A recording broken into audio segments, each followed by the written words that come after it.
SSC মামলায় রাজ্য সরকার ও এসএসসির আবেদন খারিজ করলেন বিচারপতি সৌমেন সেন ও বিচারপতি স্মিতা দাসের ডিভিশন বেঞ্চ।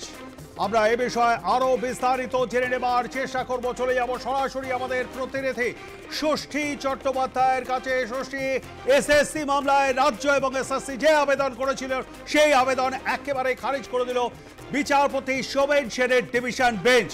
কি আপডেট খবর আছে, কি বললেন বিচারপতি?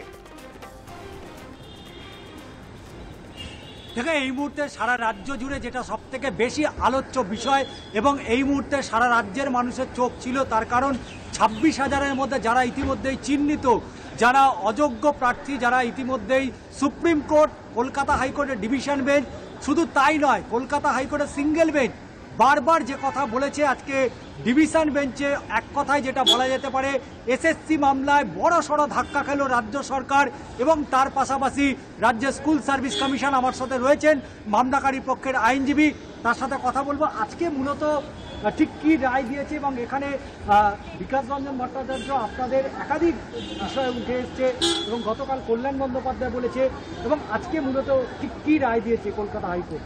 দেখুন, যে নতুন ফ্রেশভাবে যে সিলেকশন প্রসেসটা করতে বলেছিল সুপ্রিম কোর্ট, স্বাভাবিকভাবেই একটি সুপ্রিম কোর্টের যে নির্দেশ ছিল সেই নির্দেশকে মান্যতা দিয়ে যেহেতু সেই সিলেকশন প্রসেসটা হয়নি, এটা কিছু ক্যান্ডিডেটের অভিযোগ, সেই অভিযোগের ভিত্তিতেই কিন্তু মামলা হয় এবং সেটা কিন্তু যথার্থভাবে সেটা কিন্তু সিঙ্গেল বেঞ্চে সেই মামলার হিয়ারিং হয় এবং একটা লং হিয়ারিংয়ের পরে সিঙ্গেল বেঞ্চ বলে যে নোটিফিকেশনটি হয়েছে সেটি সঠিক হয়েছে, সেটা প্রসিড করতে পারে।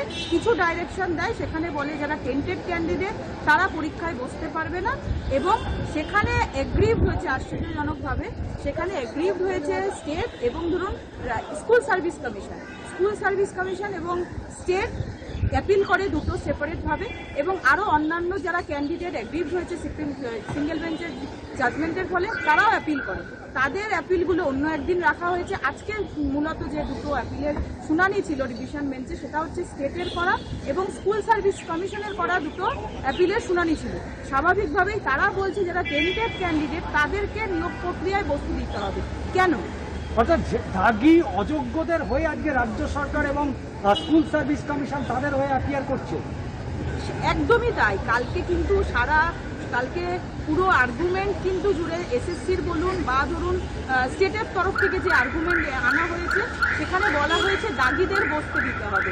বারংবার একই কথা বলেছে, বিভিন্ন আইনের বিভিন্ন যুক্তি দেওয়ার চেষ্টা করেছে যে দাগিদের বসতে দিতে হবে। দাগিরা তো অলরেডি একবার শাস্তি পেয়েছে, তাদের রিফান্ড দিতে হচ্ছে তাদের স্যালারি, কি তাদেরকে আবার কেন শাস্তি দেওয়া হবে? এবং আশ্চর্যজনকভাবে এই যে টেন্টেডের যে সংখ্যা, সেটা কিন্তু সুপ্রিম কোর্টে অ্যাকনলেজ করেছিল 6,276, হঠাৎ করে সেটা নামিয়ে নিয়ে আসলো 11, 12 এবং 9, 10-এর ক্ষেত্রে 1,801-এ। কীভাবে এই ফিগারটি এলো, কীভাবে এই সংখ্যাটি এলো, কিন্তু সেই নিয়ে কোনো ডিসক্লোজ করেনি। অর্থাৎ যারা টেন্টেড ক্যান্ডিডেট তাদের হয়ে অ্যাপিয়ার করে বলছে যে সিঙ্গেল বেঞ্চের যে রায় সেটা অল্টার করে টেন্টেডদের বসতে দেওয়া হোক। খুব স্বাভাবিকভাবে ডিভিশন বেঞ্চে হিয়ারিং হয়, কালকেও পুরো দিন হিয়ারিং হয়। আমরা আজকে বলতে পেরেছি এবং বলার পরে জজ সাহেব যথার্থভাবে তাদের যে আপিলটা সেটা ডিসমিস করলো। তার ফলে কি হলো যে যারা টেন্টেড ক্যান্ডিডেট আছে তারা কিন্তু নিয়োগ প্রক্রিয়ায় বসতে পারে।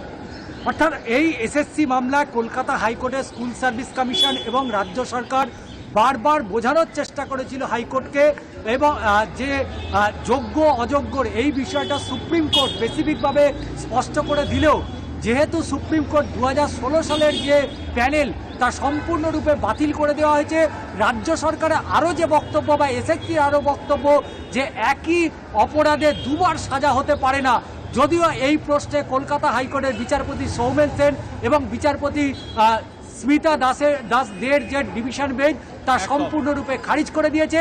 তবে মামলাকারীদের আরও বেশ কিছু আবেদন রয়েছে, সেটা পরবর্তী যে শুনানি রয়েছে সেখানে স্থির হয়ে যাবে। আপাতত ধন্যবাদ আমাদের সঙ্গে থাকবার জন্য। ষষ্ঠী, কথা বলছিলাম আমাদের প্রতিনিধি ষষ্ঠী চট্টোপাধ্যায়ের সঙ্গে।